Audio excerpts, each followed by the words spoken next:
Jen. Hi, Em. How are you? Doing good. It's a Sunday. We're recording on a Sunday. It's kind of lovely. We love recording on the weekends if we have the time for it. And we don't have social lives, so we have the time for it. Do we love it, or is it just better than shoving one more thing into the week? Right. That's a great question. Like, I think it Like it's feels better than the alternative, but like it's still a weekend. right. Like we still would love to just relax, But but like, okay, tell me this. Yeah. Do Sundays actually feel like a rest day to you? no, never. Same. The only day that feels like a rest day is Saturday. Saturday. I actually feel, and Friday, my favorite is Friday night going into Saturday. Yes, Friday night That going is to when I'm the Saturday. most relaxed. Sunday, no. It's such a No. shame. I did like 3 loads of laundry already. Yeah. Clean the whole kitchen. Yeah. Like I feel like I'm prepping for the week. Yeah, preparing for the week. That's what it feels like. I just have to prep. And then sometimes I'm like, is that my own stuff? Should I let myself, should I? But then when do you do it? I don't know. So, I don't. Maybe it's our own stuff, but like also this shit has to get, I always say like, I don't mind. I like feeling organized for the week. I like feeling prepped. I like having groceries. I like having the laundry done. Like, I don't mind that. But like, I think this is like a solid reason of why there should be a 4-day work week. I completely agree. And Monday should be the day off. But And also, Monday should be the day off. Who do we think we are? 4-day work week. That's hilarious. We're working a 5-day work week all the time. 7 day. No, 6. No, we said Saturday. Yesterday. That's true. Saturday. We got Saturday. We really try to not talk to each other. In Just terms of our relationship, we really try to not talk to each other. I think we did talk yesterday. Damn it. But was it about Severance or Yellow Jackets? Because that doesn't count. Yes, that was definitely what it was about. Severance. Listen, if you have not seen season 2 of Severance and you've not seen the season finale, we're obsessed. It's just so much to say. I don't know. I don't feel peace from it though. Same. I don't think you're supposed to. Do you ever feel peace after you're watching an episode of Severance? Okay, but in the episode, the season finale of the first season, I was like, vengeance, pride. Yeah. This one, I'm like, what the fuck? So, I'm not sure. No, I don't think you should. Someone else was like, how do you watch that show? It like really fucks with my nervous system. I'm like, yeah, it's pretty anxiety producing. I mean, every show I watch fucks with my nervous system. If it gives me, you know what I mean? I need to feel something. Mm-hmm. All right. Well, here's a good intro question for today. Let's see what this does for your nervous system. Mm-hmm. If you had a MySpace today, what would your profile song be? I just gotta choose one. I don't even remember having a song when I had MySpace. You don't? I didn't even remember that was a thing. I remember having a song with MySpace. What was your song? And my Zanga. Yeah. And my live journal. Like I put like my away message was like a song quote or something. But I don't remember like adding I think I was too stressed about my top 8 that I was like, I can't pick one song too. Like too many decisions. I'm gonna be honest, I was trying really hard for my MySpace to look cool. So mine, if I'm being honest, was definitely like a Dave Matthews Band song. Dave Matthews Band. But not like a popular song, like one that like a deep cut. Deep cut DMB. Or like maybe like a Red Hot Chili Pepper song that I like had like my brother listen to and then I put on mine. I was probably it definitely wasn't like a song I like actually liked. Right. It was like, this would make me cool. I mean, isn't that what internet presence is, no matter what year it's in? Wow. Yeah. So today, what would yours be? Same I'd probably still try to be same thing. I would still probably try to be cool, but it would go the other way, where I like instead of wanting to seem older and mature, I'd want to seem like young and fun. So like probably Sabrina Carpenter. I actually love Sabrina Carpenter. No. Say I in no way am I shitting on Sabrina Carpenter. I'm just saying I don't think I'd truly be able to be like authentic. Yeah, so with like what exactly the song is. Maybe like a Chappell Roan song. It would probably be a Chappell Roan song. Yeah, that's right. Oh yeah, definitely. Right. Which I did. Let's be honest. I did a gorgeous transition of Pink Pony Club at our holiday party. Amazing. It was incredible. I have it on video. Maybe we'll release the we tapes. should release it. Release it. Okay. But today's episode is the difference between healing and avoiding. And I think this is a really fun topic. Me too. Fun. First question is how to tell the difference. What a good question. Here's what I think. I think it looks a lot less. It's way less, but how it looks versus how it feels. So avoidance and healing can look similar, but they feel very different to us. So like I always think about like the duck going across the water and then underneath it's like frantically fucking paddling. Yes. Right. So like what is above the water is very different than looks below the water. We could say the same thing for, let's say like, oh man, look at her. She's doing so great in getting to the gym and, taking care of herself, eating healthy. And she's like a raging eating disorder. Right. So like, I think that something on the outside can look very similar, but feel very bad on the inside. Yes. So I think it can both look like you are composed and you're calm and you're stable and you're content. And then I think actual healing can feel that way. And avoidance doesn't. Avoidance for me, feels like it feels like I can never be too close to myself or someone else, right? If I'm avoiding a situation, I also have to avoid other parts of myself. If I'm trying to shove a certain part of myself down, you don't get to, Brene Brown talks about, you don't get to pick and choose which emotions you eliminate. Yeah. When I think about the difference between avoidance and healing, right? It's like if someone brings something up, right? When something's like really raw for you, yeah, you're like, oh, I don't want to talk about that because it's gonna bring up a lot of emotion, right? I don't want to talk about that because it's gonna bring up a lot of emotion. There's an avoidance there. Yeah. Right. I don't want to feel it. I don't want to feel. But what's about like, I don't want to talk about it because I'm over it. Or like, this conversation doesn't bring me peace. Like, how do you tell the difference? Well, I think being able to be like, okay, when the conversation is brought up, when someone brings this up, I acknowledge that it brings up an emotion in me. I can acknowledge the emotion that it brings up in me. Right. Yeah. And so if someone brings something up and you're like, okay, I've dealt with this already, like you can acknowledge it and be like, yeah, like someone brings up, I don't know, an ex-boyfriend. You can be like, yeah, that was a rough time.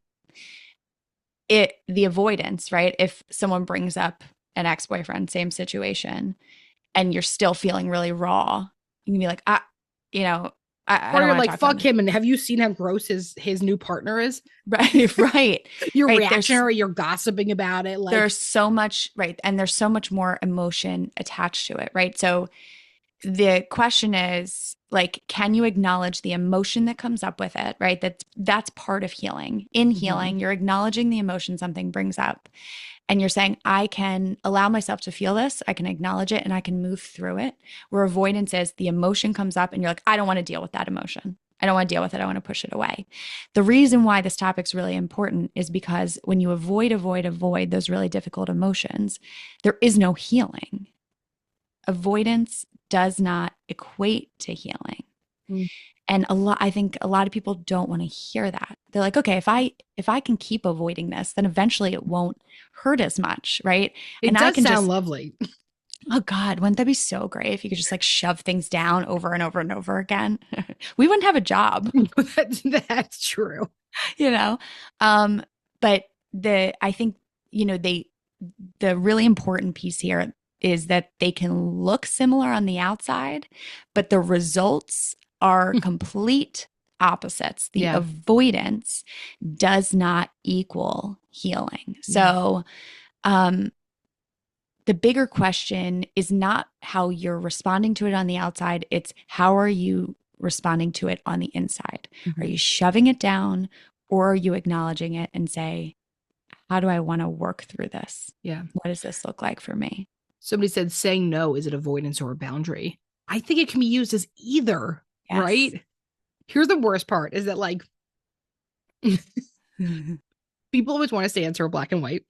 And that is also why it's like anything you notice on social media when it goes viral, it's like absolutes, right? So like this topic will do better if I was to say like saying no is avoidance. But the reality is it can be used as either. And the context here really, really matters.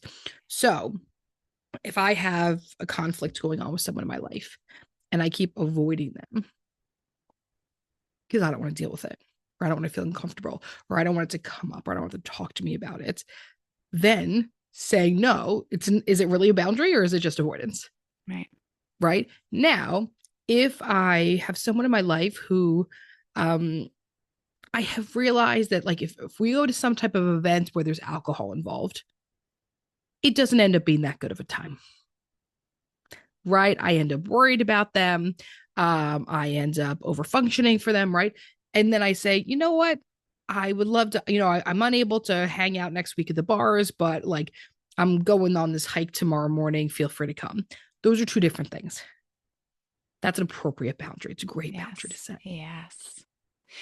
And sometimes, so, okay, this just brought me to a thought, and it's not a fully formed thought, so maybe we can talk through it. I love when you have those. I know. Because I'm thinking about it in the context of therapy, right? Later on in this conversation, remind me to tell you about this insane sex dream I had last night. Okay. Okay. Oh, God. Talking about half-formed thoughts. This is not going to matter now, but I'll bring that up after. Okay. So, I'm just thinking about as a therapist, right? And as a client. So often clients avoid talking about certain things that like bring up a lot of emotion. And we know that as therapists, I know that as a client too, that like there's certain things you're like, I could talk about this today, but like, I don't know if I want to feel it. Mm-hmm. Mm-hmm. Right. So, my thought that isn't fully formed is how avoidance can also be part of the healing process if you can acknowledge the fact that you avoid something. Okay. Yes. Do you hear what I'm saying? Say it one more time. Avoidance can be part of the healing process if you can acknowledge that you are using avoidance as a coping mechanism. Right. Okay. So somebody wrote in this great question. I feel like I'm avoiding, but I'm also trying to figure out how I need to heal. So there's the difference, right? So like giving yourself time to think about an intentional response and a solution and what you want to do next is not avoidance. It's taking time. Yeah. Don't we deserve to take time to really think things through? I think that's sort of what you're saying, right? Like, and saying like, okay, in the past, I would typically avoid a conflict or conversation like this. I don't want to do this time, but I don't really know what I want to do instead. So let me figure that out. Yeah. And like if you are in therapy, and I like love this, if you're a client, right? And you're saying, listen, I know I need to talk about, this conversation I had with my mom, but I'm not in the space right now. And I know that I'm avoiding it. And I just want to bring that to the surface, right? Like if you know avoidance is a coping mechanism for you that's not serving you, for you to speak it is actually doing the opposite of avoidance, even though you're calling out your behavior by saying, I know I'm avoiding this and this is something I want to tackle in the future. So if you're someone who tends to avoid as a coping mechanism and you recognize that about yourself, the antidote for that is to call out the avoidance, is to acknowledge when you are avoiding so that you can lean more into healing. Yeah. I think this is something when it comes to the business world that we really feel, and if other therapists are listening, right? Is like sometimes the difficulty of like, oh, I have to do something, right? Like, I have to say something to a client, or I have to say something to a clinician, or I have to act in some way, but I don't always know the right thing to do immediately. Like I am someone who's an incredibly quick processor. We've talked about this before, but because of that, it's not always the right decision or the smart decision. It's like, I know what I want to do, but I have to be careful about how I do something.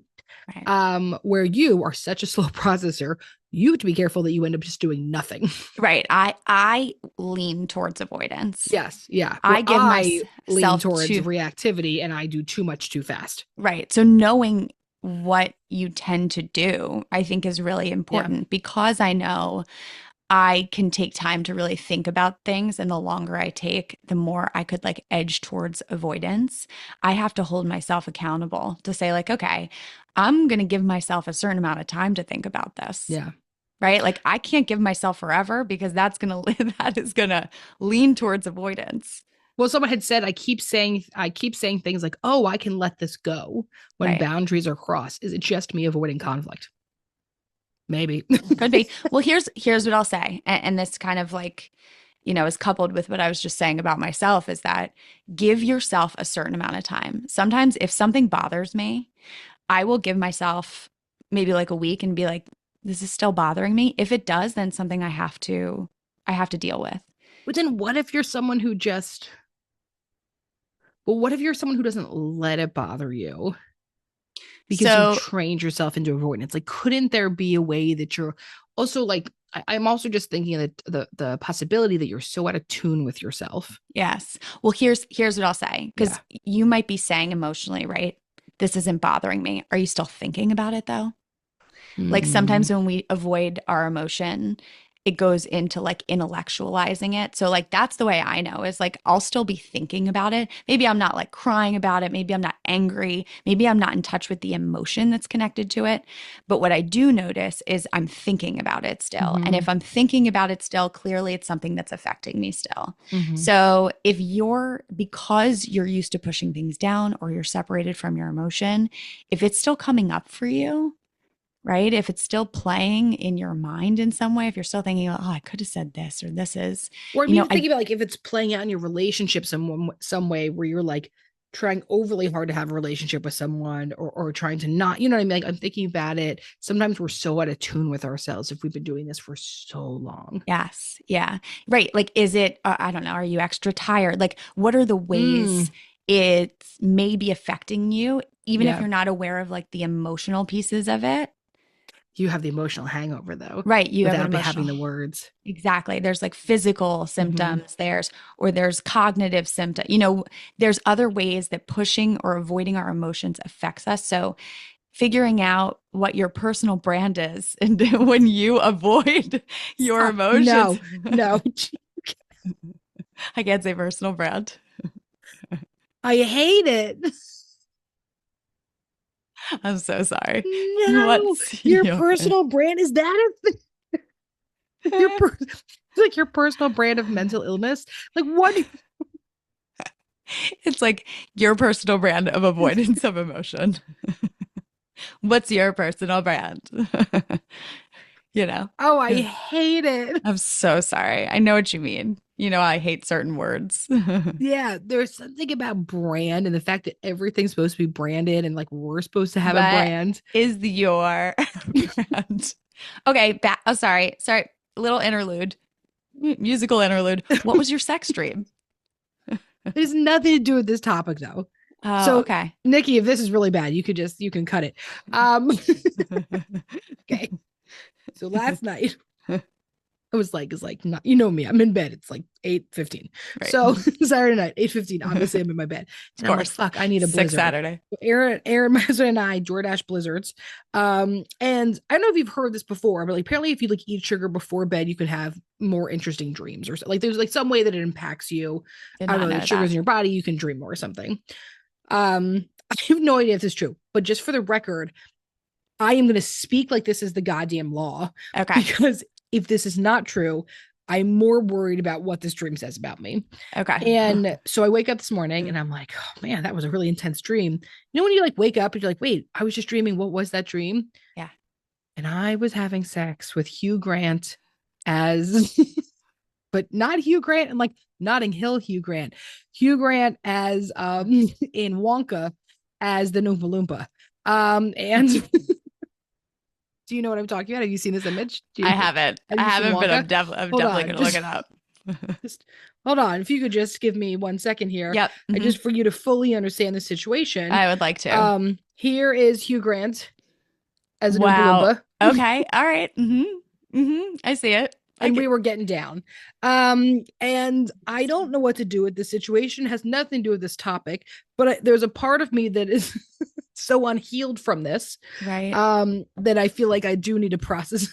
Thank you for not avoiding it, right? Because And I'm if you like, it's had definitely from the blizzard.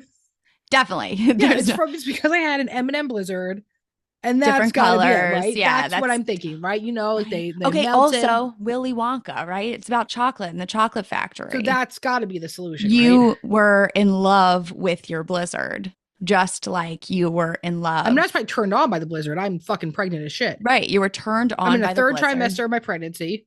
I Who am wouldn't like, be? I Okay. do think when you're pregnant, you have weirder dreams as well. Right. Once again, no idea if any of this is actual fact. We're going to pretend like it is. You were turned on by the blizzard and therefore turned on by Hugh Grant in Willy As Wonka. And let's be honest, Hugh Grant is sexy in so many Yeah. films, but not this one. Right. But then I was looking at this morning and I was like, but he's not horrible though. Like even in my awakened non-blizzard state. Listen, you had a very specific experience with him in his Oompa Loompa costume, so I can imagine in your waking state, and we accept you. Me and all of our listeners still accept you. And you know what's beautiful about that? You could have very easily avoided the fact that you had that dream, never brought it up, shoved it deep down, and every time you saw Willy Wonka get turned on secretly. But then I'm like, hey man, like don't yuck my yum. Like maybe I am into this. And I've never let myself, Right. yeah, like really enjoy. And Okay, maybe well, I should be enjoying there's Hugh still Grant time. as There's Oompa Loompa. there's still time, Now I have to, but I will be forgot. I've not told my partner this. I do think he's gonna think it's really something. Or does he have an Oompa Loompa costume you didn't know about? Would you? What if he did? One, I'd be like, where did that come from? Where has that been hiding? What is happening here? So that's the whole story. So there's no reason for that interlude in this current conversation. Let's go back to work. Loved that story. It was so good. Oh my God. Okay. How to help older generations, like my parents, understand the importance of boundaries. You can teach people information. Don't be condescending about it. Don't be annoying. You can share information about why something is beneficial for you, but you cannot actually make people get it. What you need from older generations, your parents, is for them to respect it. Those are two different things. You do not need to understand something to get respect for it. And part of the way that you help older generations understand boundaries is you set them. They don't they don't need They're like, no, where's the TED Talk? Right. They don't need to fully understand them in order for you to set them.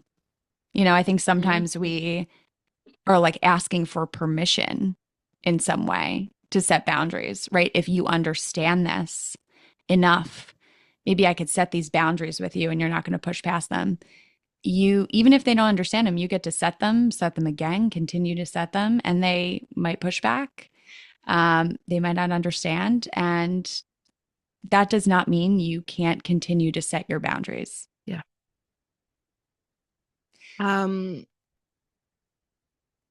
How can you help others view boundaries as boundaries and not avoidance?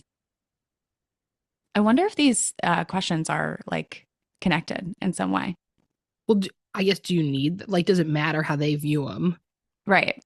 Right. I think that like the reason why I was like, are they connected is like our parents saying like, you're just avoiding this, or someone saying like, you're just, yes. And so, okay, I guess that's kind of a question because I think boundaries also have swung so far in like the pop culture. Cut off everyone. Everyone. Life. Exactly. Like people are like, no set a boundary. Nuance at all. You don't have to, I'm setting a boundary. Like we're not talking about this. Right. And I think people do use boundaries of avoidance, right? Like these two things can be easily mixed up. I think so too.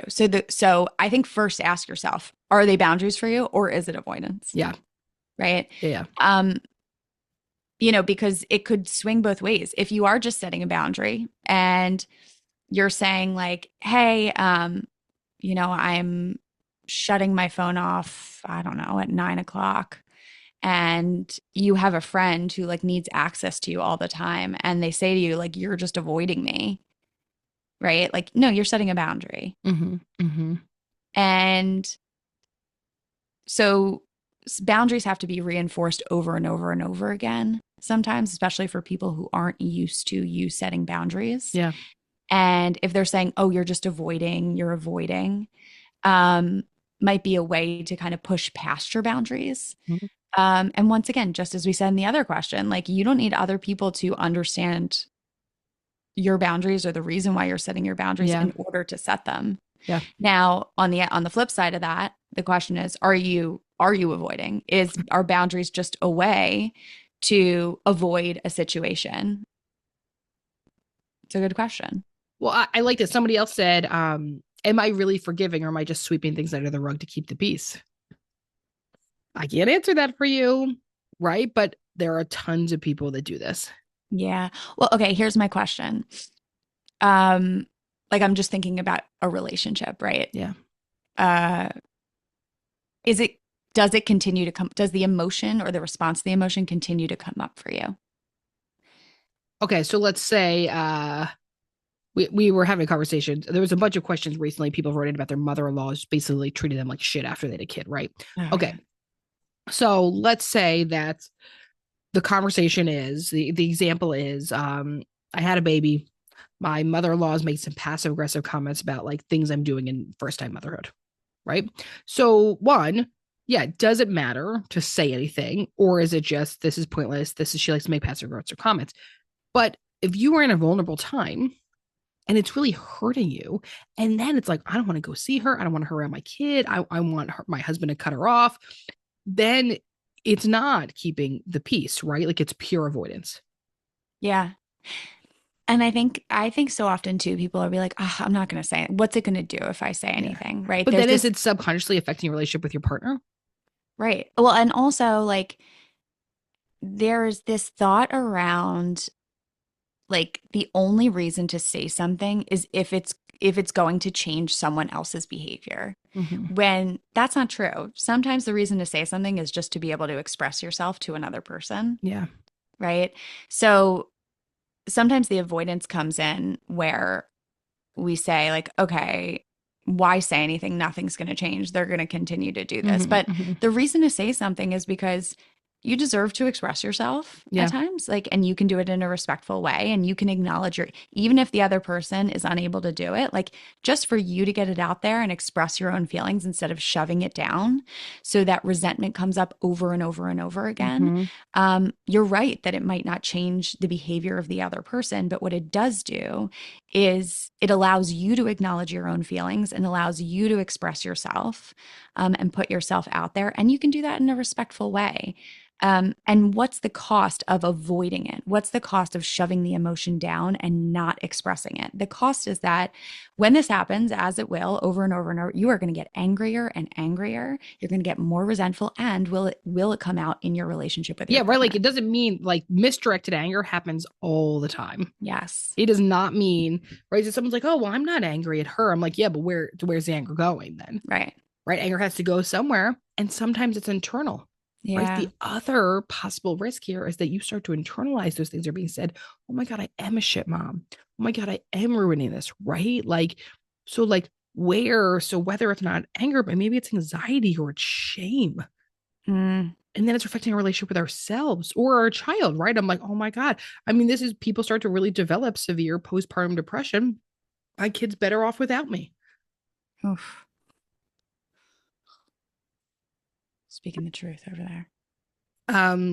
Yeah, think about yesterday, or Friday. So my daughter was sick this week, right? As you know. Mm-hmm. And when you got two people with careers, any parent will know this, and you got a kid homesick.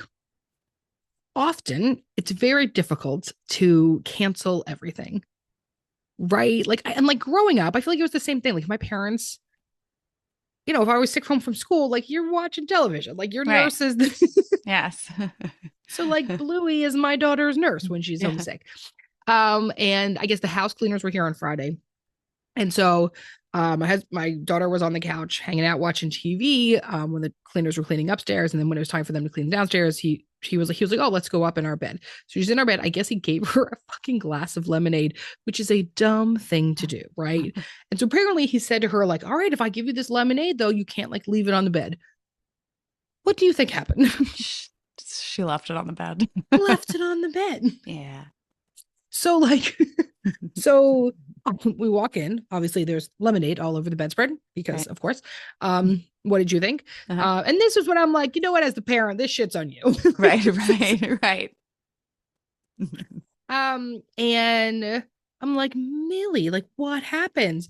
She's like, I'm sorry, which is like very like an only child thing to do, like deeply apologize. They have no one else to blame, right? Like Right. it's not Right. like I can be like the dog did it. Right. Right. She's like, I'm sorry, I mean, I'm you sorry. And I'm can. like, hey, but like, I'm like, okay, well now you have to help me clean it up, babe. We got to take like the blankets off. We got to, help me get it into the washer because you want to like teach kids to like clean up Yeah. their mess. Um, And she's like, I don't want to do that. And I'm like, same, babe. But like saying sorry Yeah. actually does nothing. Yeah. There are repercussions of our actions and of how we treat people and how we make them feel. And if we just say passive aggressive comments on the fly to our daughter in law, to people we work with, there's consequences of things that happen. Yeah. I love that you said like same. Like I also don't want to do this. No, instead of like, I just feel like, some people would be like, well, you have to do, you know what I mean? I love the way that like you responded to her by just being like, yeah, same, of course. Of course, I don't want. So I sit here all the time. Anytime I'm like, babe, I also don't want to be waking up for work. I get it. I might saying you're wrong, but like this is the life we live. Well, it's all right. You're like acknowledging that like things are hard and you can still do them.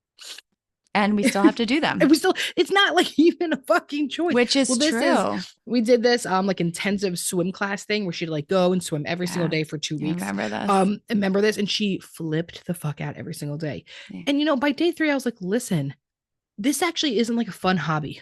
This is like swimming is a life safety skill. Yeah. It is like learning to wipe our own fucking asses. Like it's actually not an option. So I understand you don't want to do this, but like this actually isn't an option. It's not like, like, oh, I hate soccer, so I'm going to stop playing it. Like you have to fucking know this skill. Well, what if a soccer game breaks out? Like where you are? What if a random soccer game breaks out? It's life or death.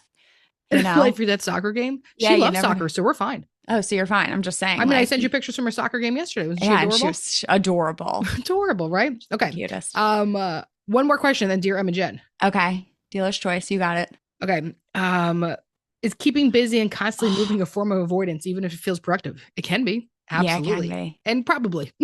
Well, here's what I would say too. Like it's, you also get a lot of reinforcement from that form of avoidance, right? And that's why we say like, not all avoidance is bad, right? Yeah. Like not all coping with avoidance is bad, right? You're moving. Yeah. You're getting a lot done. A little bit of numbing. I get it. This right, is the world we live in. Also, if you are not mentally ill, based on our in our current political socioeconomic climate, I'm worried about you. Right. Like, are you everything okay? Is everything okay? But this shit's on fire. Right. But here's what I'll say, and we always say this: everything in balance, and you're gonna have to slow down eventually, and you're gonna have to feel your feelings. Yeah.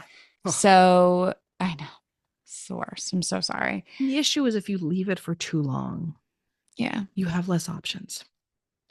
And if you recognize you're like keeping busy, if there's a lot of anxiety around, I need to keep busy, I need to keep going, that's a really big sign that you're avoiding something, right? If like the keeping busy becomes very anxiety, provoking, or like I need to do this, if you're very rigid with it, if there's a lot of emotion attached to it, as opposed to like, oh, this is, I want to avoid doing this. And so I'm just going to get these other things done. Like we all do that in certain ways.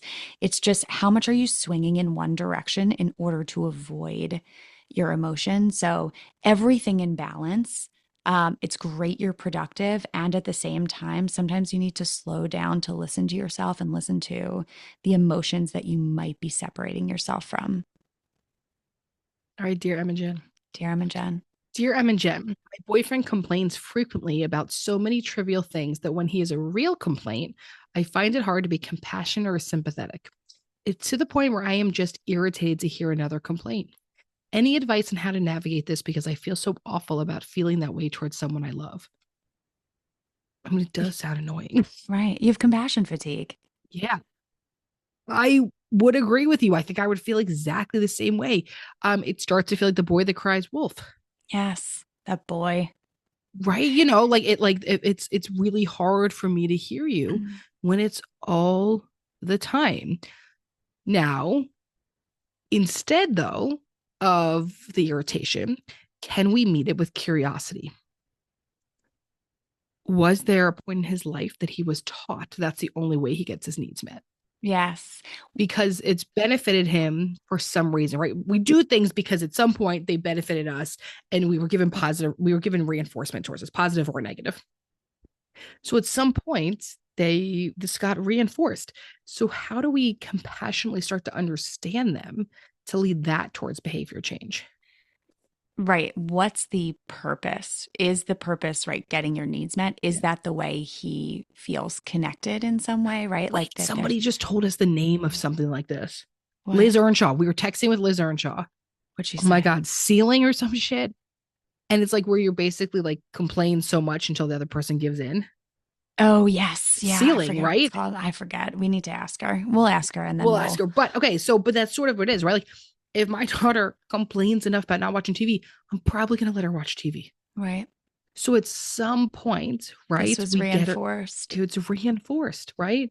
But instead, what it's doing is causing a break in your relationship. There's a rupture there. We repair that through kind, compassionate curiosity and hard, direct conversations. Yeah. And here's my question for the person who wrote this in is like, how do you typically respond to the complaints? Like, are you meeting every need? Right? That sometimes, if it's irritating for us, like our response to it is, oh, well, I have to make sure they're okay so that they don't complain. Mm-hmm. Right? It almost creates this like codependency as opposed to just being like, yeah, that's really hard and let them handle it themselves. Right? So not every complaint is something that like you have to attend to. Yeah. Just wonder how much, you're attending to every complaint that happens. And I think having a conversation outside of the complaints to be like, hey, like I recognize that like you're complaining about things a lot. It's making it harder for me to like really hear you when, things are actually hard.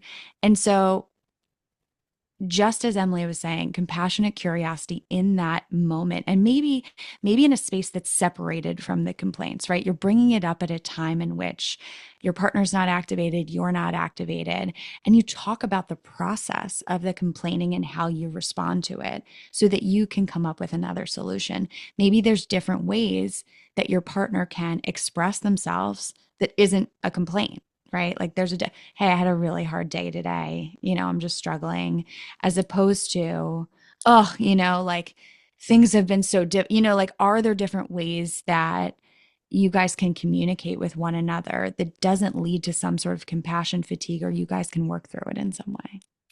Thank you so much for tuning in to today's episode of Shrink Chicks. We'll see you back here next week for another session. In the meantime, if you want a question answered or a topic discussed, follow us on Instagram at ShrinkChicks. And if you're looking to get connected with a therapist like us to start or continue your therapeutic journey, visit thetherapygroup.com. Just fill out a contact form on our website, and we will personally match you with one of our amazing therapists. And for all of our therapists and group practice owners out there, we also offer group practice consulting. And if you're looking to support yourself further and support our show, check out our amazing merch options at shrinkchicks.com/merch and our Know Yourself, Grow Yourself journal on Amazon.